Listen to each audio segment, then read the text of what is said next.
vos que sos mamá o papá o estás en camino, hay cosas que ya podés saber. Ingresá a la fanpage de Haggis Paraguay y desde allí podés visitar la escuela de padres de Haggis para conocer secretos con los que podés conocer el caos de los primeros 100 días. Haggis te da la bienvenida a la nueva vida de padres, una vida caóticamente hermosa. Bueno, y para comenzar el programa de hoy, les quiero presentar a nuestro invitado. Es el abogado Nelson López. Él es director general de asesoría jurídica del Ministerio de Educación y Cultura. ¿Qué tal, Nelson? ¿Cómo estás? Muy buenas tardes también para la audiencia y para todos los padres que nos están viendo en este momento. Bueno, yo te cuento, Nelson, que nosotros tenemos una audiencia importantísima acá en el programa de papás y mamás que cada viernes nos siguen y les preocupan algunos temas como el que vamos a tratar hoy, ¿verdad? Hay veces que un niño en un colegio es, vamos a decir de alguna forma, molestado, a veces molestado en exceso. Esta molestia a veces se vuelve una especie de acoso, ¿verdad? O un maltrato en algunos otros casos.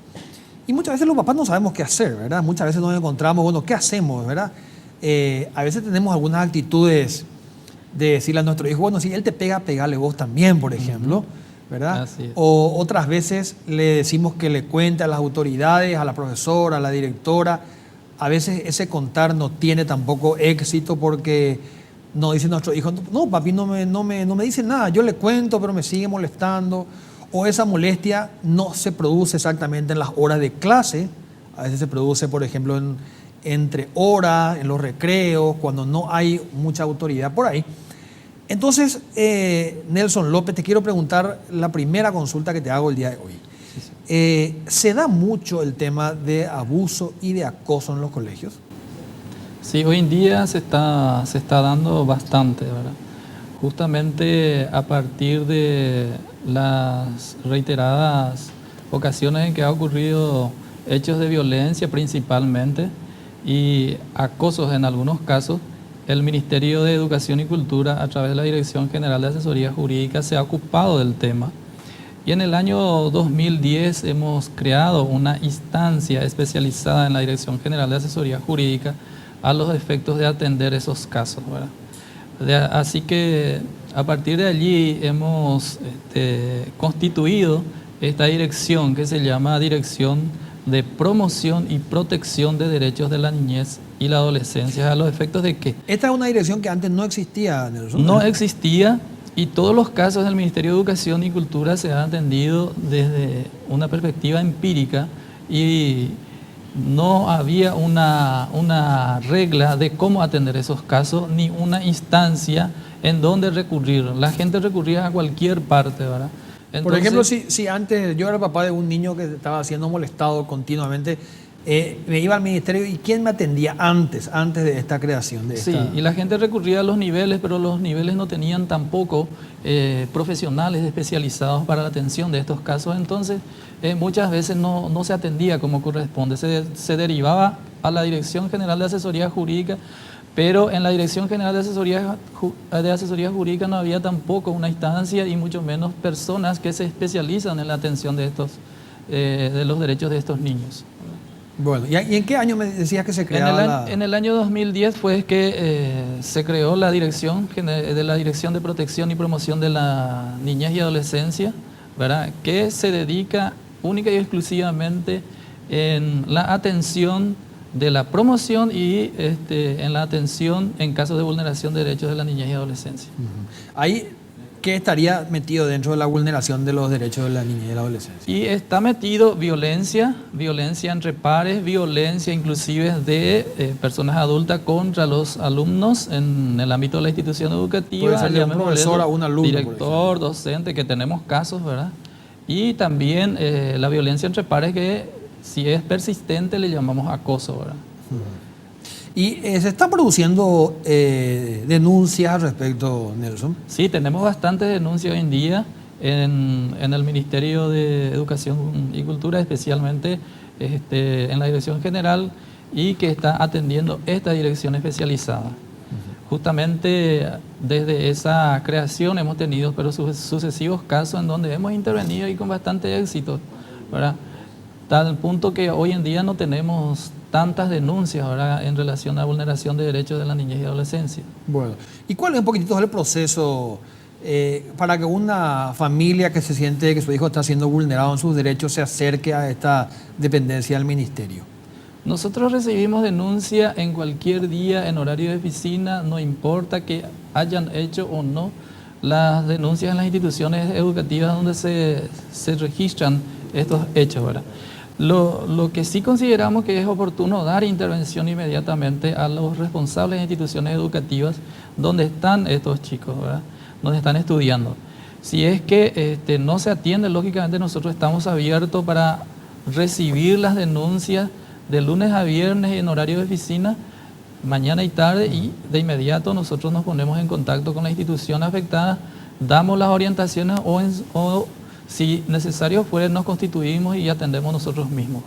Yo me imagino que este tema, aparte de la creación de esta dirección del ministerio, que me parece sumamente interesante, conlleva también una organización con las direcciones de los diferentes colegios, ¿verdad? Sí, señor. Es decir, también, o sea, sobre todo los colegios son los que tienen las herramientas, digo yo, para darle alternativas y solución a los problemas, ¿verdad? Entonces, yo creo que es fundamental que el colegio sepa qué hacer, Sí. ¿verdad? Aunque la denuncia vaya al ministerio. En ese sentido hemos trabajado y seguimos trabajando con las instituciones educativas, ¿verdad? En el sentido de presentarles, instruirles en la aplicación del protocolo, que tenemos el protocolo de intervención en casos de vulneración, y seguimos trabajando con ellos para que ellos sean los primeros, ¿verdad?, actores que se ocupen de estos hechos, ¿verdad? Y de ser posible que se solucionen en ese ámbito sin trascender la institución educativa. ¿En qué consiste el protocolo, Nelson? El protocolo es una reglamentación que dictó el Ministerio de Educación y Cultura para atender los casos, ¿verdad?, de vulneración, ya sea por violencia o por hechos de acoso escolar, ¿verdad? A los efectos de que los docentes, los directores, vayan aplicando paso por paso lo que establece el protocolo, un circuito de intervención que tienen que ir aplicando los docentes y los responsables de instituciones educativas para atender, ¿verdad?, estos casos. En eso básicamente consiste el protocolo de intervención. ¿Y cuáles son esos pasos que tiene que ir tocando? Y depende de la naturaleza. ¿Sabes por qué te pregunto? Sí. Te estoy preguntando, haciendo hincapié en el tema, Sí. porque hay muchos papás y mamás que a veces dicen, no, yo no quiero denunciar, porque si hago la denuncia puede ser peor, pueden marcarle a mi hijo, se pueden tomar con él, lo pueden tomar a mal, o sea, esas cosas suceden y yo escucho, ¿verdad? Entonces, por eso te pregunto en qué consiste exactamente el protocolo. No, y el protocolo es para justamente atender desde diversas perspectivas, según la naturaleza de los hechos, según la gravedad también, ¿verdad? Pero yo a esos padres le digo, ¿verdad?, porque yo también soy padre, lo que no tenemos que hacer es justamente dejar de hacer las denuncias, dejar de comunicar los hechos y no escucharle a nuestros niños también cuando nos comentan situaciones de esta naturaleza, porque ahí es donde generalmente después se convierte en cuestiones más graves, ¿verdad? Sí. Cuando no hacemos casos a nuestros hijos, después ellos mismos ya se resisten a comentarnos o suceden cosas más graves y ya no nos cuentan, ¿verdad? Yo creo que todos los padres tenemos que tener esa actitud, Apertura, ¿verdad? apertura Sí. con los hijos, escuchar y hacerles seguimiento a las denuncias que nos formulan, ¿verdad? Conversar con los directores, y si no obtenemos respuesta, el ministerio tiene esta instancia que se va a ocupar con toda seguridad de sus casos.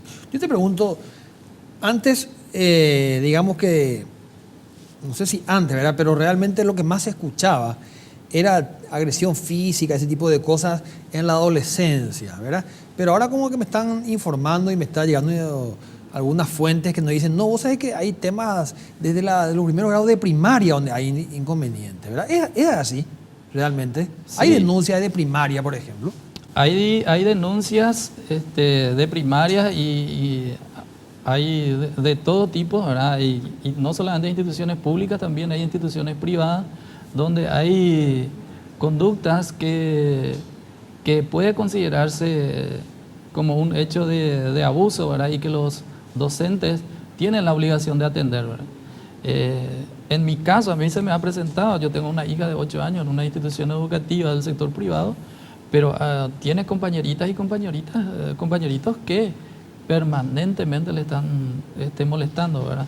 Entonces, todos tenemos la obligación de ocuparnos y a tiempo de estos casos, porque a veces ya no encontramos la solución cuando ya se generó el hecho y en definitiva ya no podemos prevenir, sino darle otro tipo de solución, ¿verdad? Y lo ideal es darle ayuda a los chicos para que se prevengan ese tipo de... Y te pregunto, ¿la denuncia puede hacer cualquier persona de cualquier institución educativa, sea pública, privada, subvencionada, lo que sea? Sí, porque la ley contra el acoso escolar es para instituciones públicas, instituciones privadas y privadas subvencionadas, o sea, abarca todo, ¿verdad? Entonces, es aplicable para todas las instituciones educativas, todos tienen la misma obligación, los mismos derechos. ¿Y qué pasa después vamos a decir, después de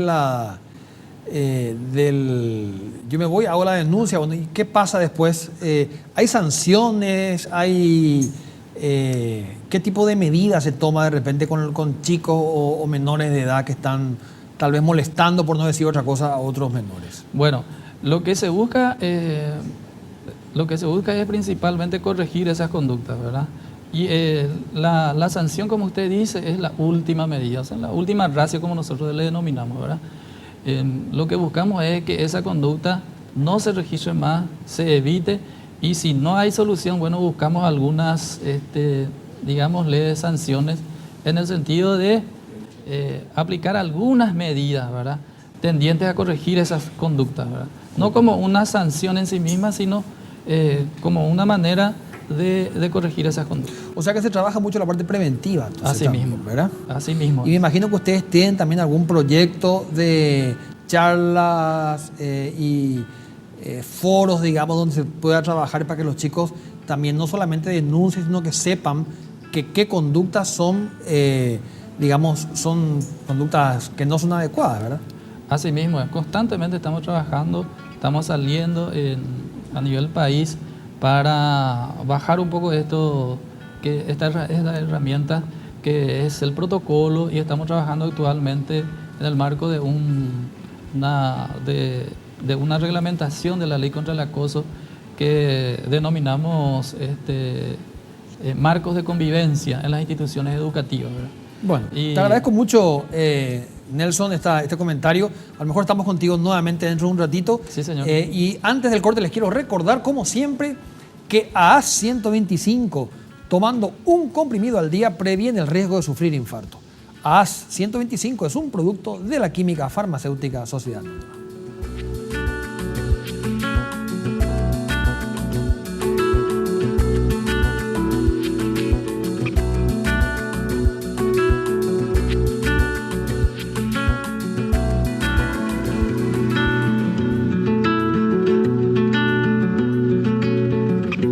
Para los días como hoy, en que estoy así un poco resfriado, suelo tomar Sevimin porque aumenta el rendimiento general y las defensas del organismo, previniendo estados gripales y resfriados. Sevimin es la vitamina C concentrada.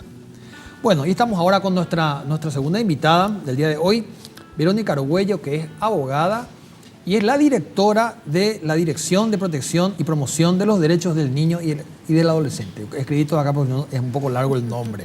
¿Qué tal, Verónica? ¿Cómo estás? Bueno, muy bien, muchas gracias por esta invitación, por este espacio.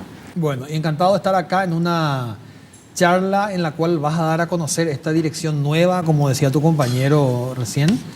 Y entonces lo primero que te voy a preguntar es, bueno, ¿con qué personal cuenta esta Dirección de Promoción y Protección de los Derechos del Menor? Sí, justamente como estaba explicando el señor director general, esta es una instancia relativamente nueva, pero que viene también un poco al ritmo de lo que se implementan en otras instituciones a nivel regional y en Paraguay mismo, ¿verdad? Que es la de especializar todo lo que tiene que ver con derechos de niñez y adolescencia. Y en esa temática justamente que nosotros estamos trabajando. Y lo que tiene que ver todo, el enfoque en niñez y adolescencia debe ser integral. Y en ese sentido, la dirección no solamente está conformada por abogados y abogadas, sino también por profesionales del área de psicología y trabajo social también. Bueno, me encanta esta multidisciplinariedad, ¿verdad? Porque Así realmente creo mismo. que para este tipo de cosas los psicólogos somos bastante importantes. E inclusive trabajamos articuladamente con otras direcciones del Ministerio de Educación, lógicamente, como así también con la Secretaría Nacional de la Niñez y la Adolescencia y otras instancias extra-MEC, dependiendo de los casos, como Defensoría Pública, CODENIS e inclusive en algunas circunstancias con el Ministerio Público también. Bueno, y te voy a preguntar un poco la misma pregunta que le pregunté a Nelson recién. Quiero saber tu opinión respecto a las denuncias que ustedes reciben. Me interesa saber que cuentes un poquitito desde qué edades hay denuncias, si hay más denuncias en Asunción, en el interior, Departamento Central, y sobre qué temas denuncia más la gente. Sí, nosotros tenemos denuncias, digamos, detectadas en todos los niveles educativos, ¿verdad? Tanto en el nivel de escolar básico, a partir del escolar básico y medio. En el nivel medio predominan más las denuncias ya con derivaciones en violencia física, ¿verdad? Que vamos a ir explicando después seguramente. Y también lo que sí se ha detectado en este tiempo de trabajo es que los casos se dan mayormente en capital, central y zonas de frontera.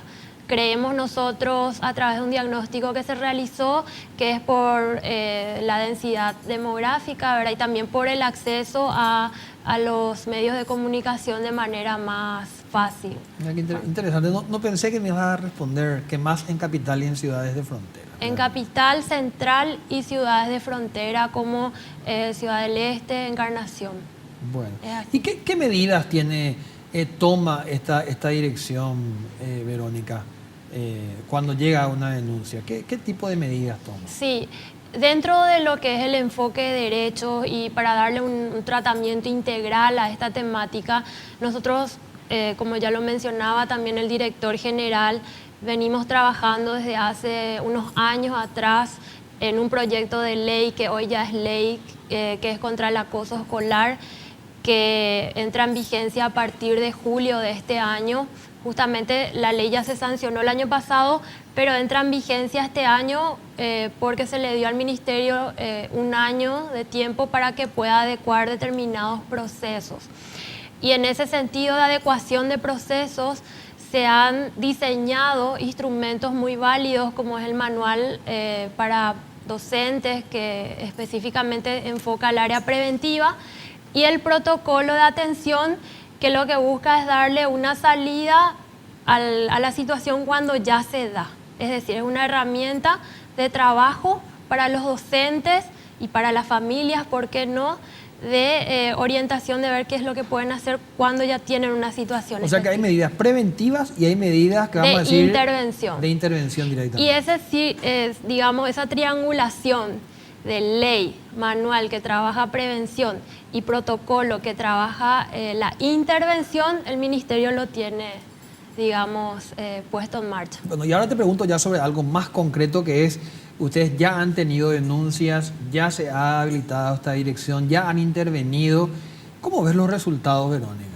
Muy positivos. Es más, creemos que dentro mismo del cotidiano de los docentes y del lenguaje de todo, de la comunidad educativa, se va incorporando bastante bien lo que es el enfoque de derechos y específicamente visibilizando la necesidad de trabajar todo lo que tiene que ver con violencia, ¿verdad?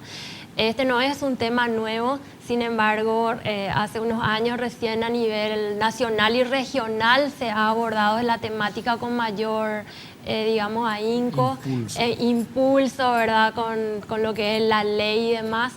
Y nosotros vemos muy positivo y el abordaje también que se le da a las instituciones. Volviendo un poquito a la ley, Vero, te quiero preguntar, me gustaría que cuente un poco a grandes rasgos qué es lo que dice la ley y de los tipos de violencia, por ejemplo, en los cuales está especificado dentro de la ley. Sí.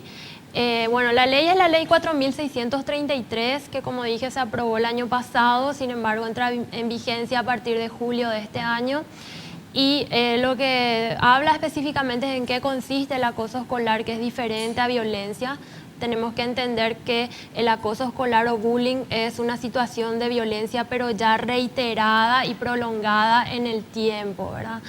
Y también hace hincapié en los tipos de acoso escolar, que no solamente puede ser derivado de una violencia física, sino también puede ser que se dé en forma verbal, no verbal, e inclusive el acoso social, como le llamamos, que se da a través de la exclusión, la marginación, la discriminación a un alumno o una alumna.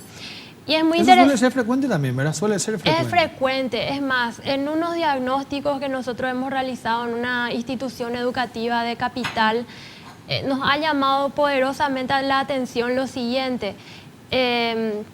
La ofensa no lo ven como un tipo de violencia, porque lo tienen como algo naturalizado.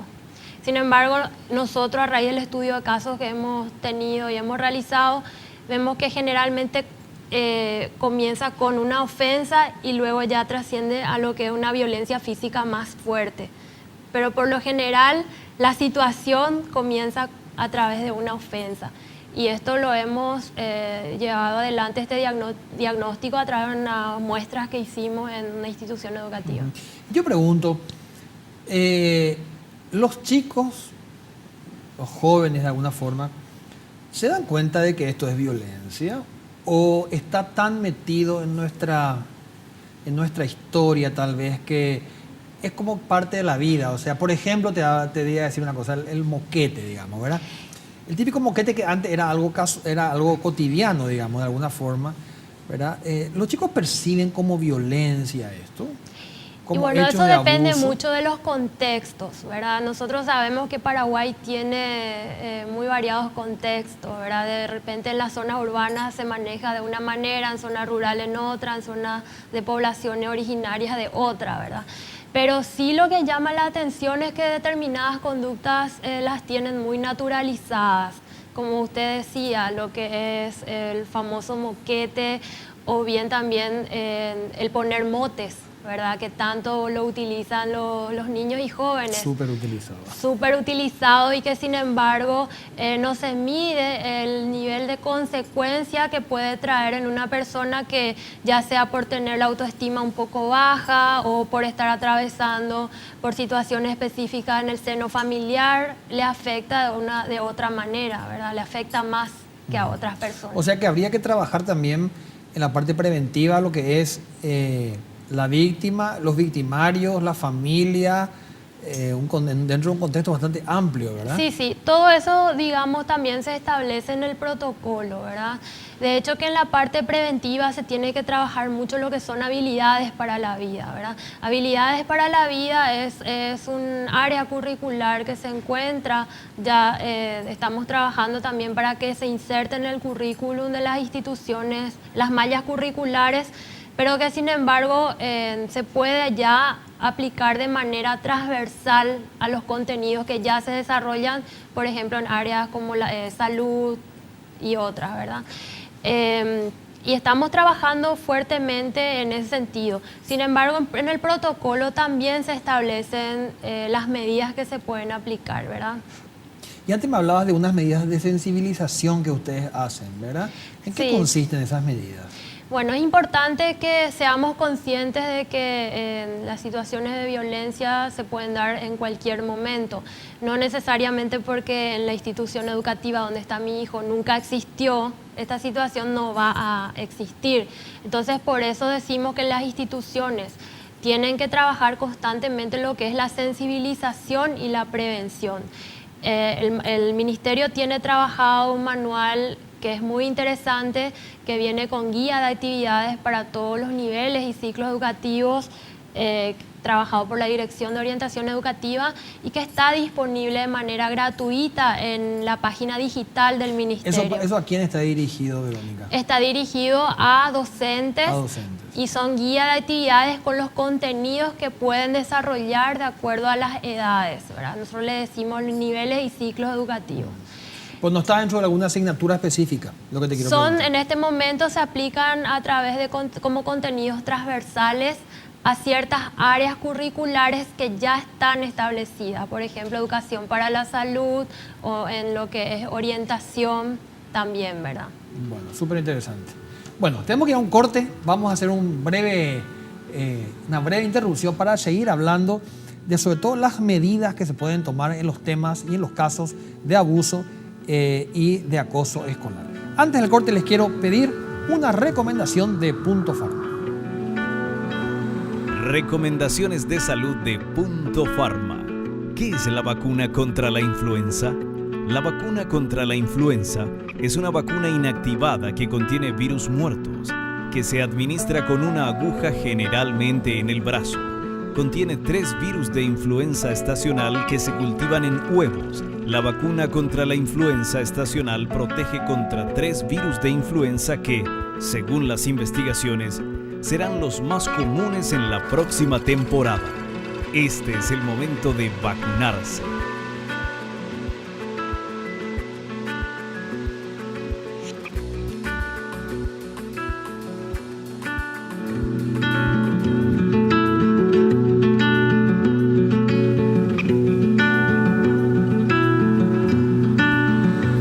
Recuerdo que el tónico INTI es eficaz contra el cansancio fácil, la falta de concentración, la apatía sexual y el estrés. El tónico INTI es energía concentrada para todos los momentos de tu vida. Bueno, y seguimos en compañía de la doctora Verónica Argüello, que recordamos que es directora de protección y promoción de los derechos del niño y del adolescente del Ministerio de Educación. Hablamos un poquitito de las medidas preventivas y ahora te quiero pedir que nos aclares un poquitito respecto al protocolo que habíamos hablado. ¿Cuáles son los pasos que se siguen cuando viene una denuncia? Sí. Bueno, nosotros tenemos 2 situaciones en concreto ante este tipo de casos, ¿verdad? Tenemos por un lado una situación en que podríamos tener una sospecha de que existe una situación de acoso escolar o que un grupo de alumnos le está acosando a un niño o a una niña, y en ese sentido tenemos un procedimiento específico. Y tenemos otra situación en que la situación en sí ya está instalada en la comunidad. Entonces, cuando nosotros tenemos una denuncia sospecha de violencia o acoso escolar, se activa este protocolo que busca, digamos, que se haga una investigación, se abre una investigación en relación a esa situación, en donde se puede dar esta investigación de diversas formas, ya sea a través de entrevistas, a través de la observación sistemática y también con la aplicación de unos cuestionarios que están insertos en el protocolo. Es muy interesante que las instituciones educativas apliquen estos cuestionarios a los alumnos, ¿verdad? De manera a detectar cuáles son las situaciones más frecuentes de violencia que se dan. Como esto que yo le había señalado, sí, ¿verdad? Eso se pudo realizar a través de estos cuestionarios que están en el protocolo. Ahora bien, una vez que se hace se recoge esa información, se analiza y se elabora un informe, digamos, yo tengo una confirmación o no de que existe una situación de acoso escolar. ¿Qué es lo que hago? A partir de allí se activan las medidas de urgencia. ¿Qué busca la medida de urgencia? En primer lugar, busca proteger a nuestra víctima, ¿verdad? Eso es lo que busca. ¿Cómo se va a lograr esta protección a la víctima? Por sobre todo, mensajes claros de parte de la institución educativa de que no se va a poder volver a reiterar una situación de violencia hacia ese niño o hacia esa niña. También se hacen entrevistas de contención. En instituciones educativas existen lo que nosotros llamamos los equipos técnicos, ¿verdad? Que están conformados con profesionales, psicólogos, orientadores, etc. En la realidad tenemos algunas instituciones donde no tenemos este plantel, digamos, esto más sucede en las instituciones oficiales. Sin embargo, se está trabajando a modo de dotarles de ese personal. Sí, súper interesante. Que es muy interesante porque a lo mejor el docente desde su perspectiva pedagógica no le va a poder dar la salida más oportuna al caso. Y se le incluye a la familia. En todo momento. En todo momento. En todo momento la familia es un sostén y es un apoyo principal para poder superar esta situación, ¿verdad?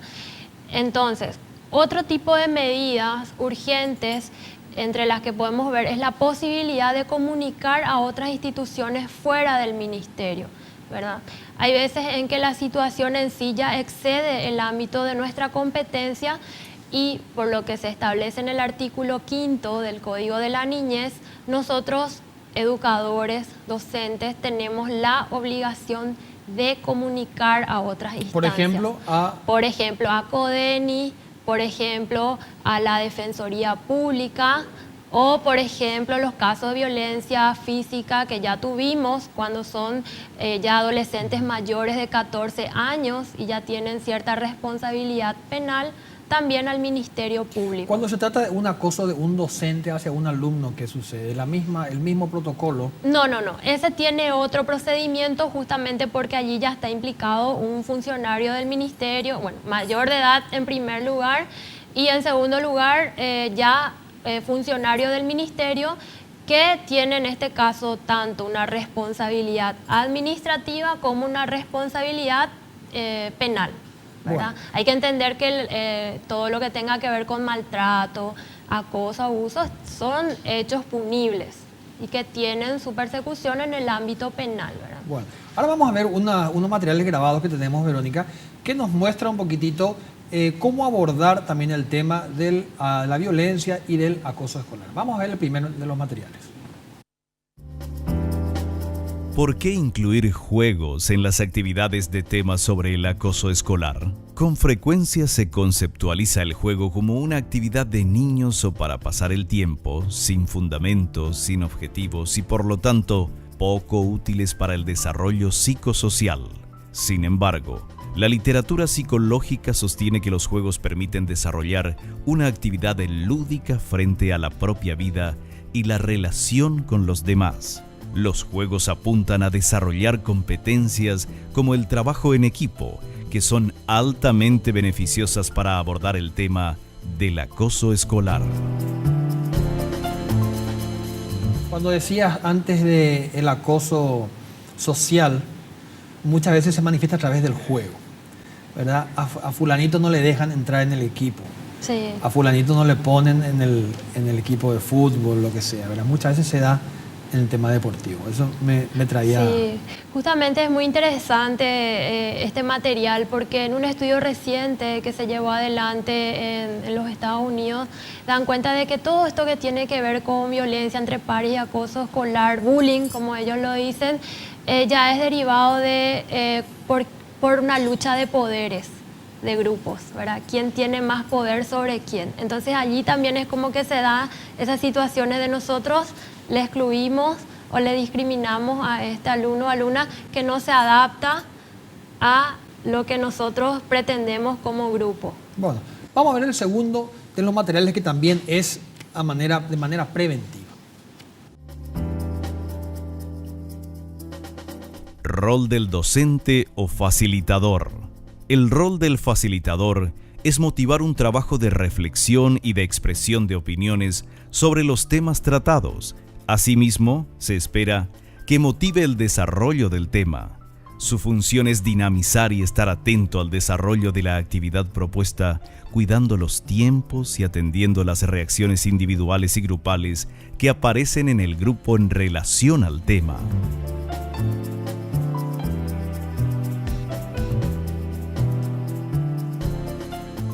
Bueno, realmente el rol del docente es clave en esta propuesta que estamos trayendo.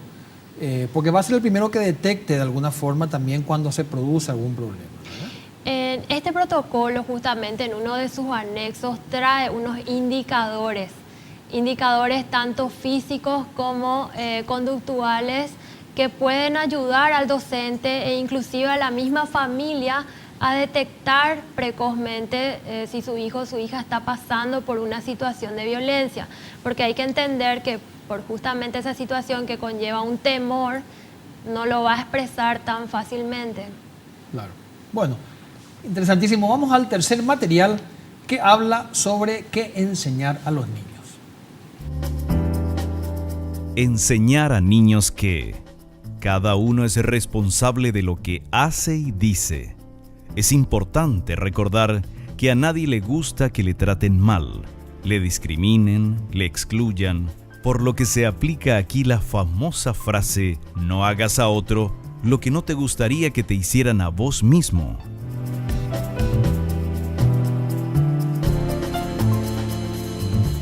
Bueno, acá también yo creo que el rol del docente es clave, ¿verdad?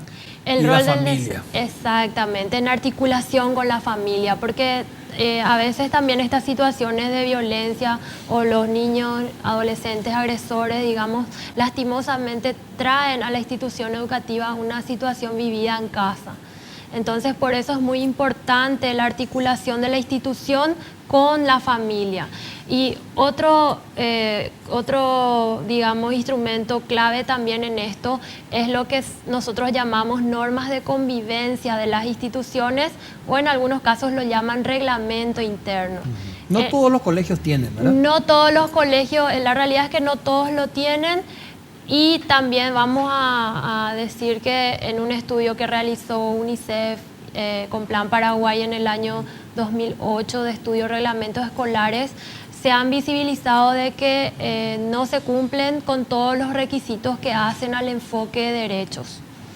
Y por sobre todo también hay mucha vulneración en dar participación al estudiante en la elaboración de ese instrumento, ¿verdad? Cuando tenemos que uno de los principios fundamentales cuando hablamos de derecho de niñez es la participación protagónica y el derecho a ser escuchado. Y de las propias familias también, ¿verdad? Y en las propias familias también. Nosotros ahora en el ministerio estamos trabajando justamente a raíz también de lo que trae como propuesta la ley. Es en un marco, digamos, una guía para la elaboración participativa de las normas de convivencia de las instituciones educativas. Estamos en un proceso ahora de validación y este instrumento va a ser muy importante que pueda ser llevado adelante por cada comunidad y que puedan tener aprobados sus instrumentos, digamos, que rigen a la convivencia interna. Y también esto va un poco a colación de lo que ya hablábamos anteriormente, que son las medidas de urgencia. ¿Qué hacer con el agresor o agresores? Bueno, y en ese sentido cumple un papel muy importante la norma de convivencia de la institución, ¿verdad? Cada alumno, cada alumna debe saber cuál es su derecho y cuál es su responsabilidad. Y si infringe, ¿verdad?, lo que sería una falta, es pasible de una medida disciplinaria. Pero esa medida disciplinaria tiene que estar establecida en la norma de convivencia de la institución. Bueno, te quiero agradecer, Verónica, tu venida al programa. Acá el tiempo siempre vuela, así que lamentablemente tenemos que ir terminando. Pero me quiero quedar con esa frase que dijiste al final. Cada alumno tiene que conocer su derecho y también su responsabilidad. Bueno, y antes del corte y de la conclusión final, les quiero recordar que Coop, el sabor de la familia, nos presenta sus productos. Su leche descremada Vida, su yogur dietético Vida, su queso magro Cuartirolo Vida y el queso descremado fundido Vida. Todos ellos enriquecidos con vitamina A y D3, 0% de grasas, sin conservantes y en prácticos envases de Tetra Pak.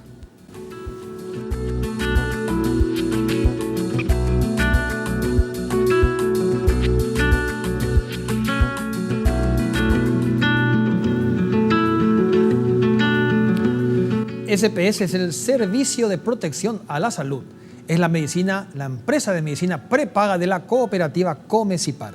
Con planes a tu medida, más de 1000 profesionales y los mejores sanatorios y centros diagnósticos del país. Podés solicitar que te visite un asesor sin cargo llamando al teléfono 210-010. Bueno, y si tuviera que quedarme con alguna frase, haciendo la conclusión del programa de hoy, yo creo que la frase sería: qué suerte que ahora tenemos una ley que protege a niños y niñas, y que esa ley, sobre todo, no es tanto una ley de castigo, sino una ley que va a tratar de ser preventiva. Y qué suerte también que el Ministerio ha creado una dirección que se va a encargar de esta problemática y que va a trabajar directamente con los colegios, con los profesores, con los padres y con los chicos, que son realmente los que a veces lamentablemente son maltratados o abusados o acosados, y también con los acosadores o maltratadores. con lo cual hemos dado un paso, creo que bastante importante, para que esta problemática empiece a tener solución. También les quiero recordar que los padres pueden recurrir a esta dirección del ministerio y hacer sus quejas y también contar sus dificultades. Antes de terminar, como siempre, les quiero recordar nuestro número telefónico y nuestro correo electrónico, que es el que aparece ahora en pantalla, y ustedes pueden dirigir sus preguntas y también sus cuestionamientos sobre cualquiera de los temas que hayamos tocado en Padres al Día. Bueno, con esto me quiero despedir. El próximo viernes, como siempre, aquí en Padres al Día, un nuevo tema de interés general y sobre todo de los papás y de las mamás.